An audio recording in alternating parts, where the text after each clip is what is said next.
serious human rights violations, credible evidence of torture, and possibly crimes against humanity.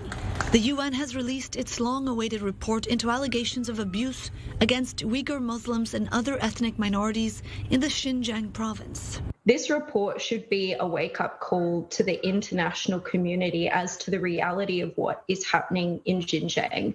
There is now ample evidence that the Chinese government is committing grave human rights abuses in Xinjiang, including crimes under international law. The report, released on Michelle Bachelet's final day on the job as the UN's High Commissioner for Human Rights, cited sexual abuse, arbitrary detentions, as well as enforcement of family planning and forced birth control policies.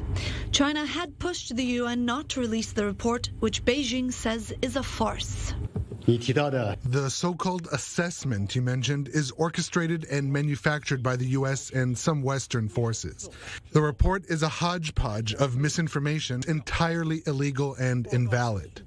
Beijing also released a 130-page counter-report. China insists Uyghur militants are violently fighting for an independent state and describing its efforts in Xinjiang as de-radicalization.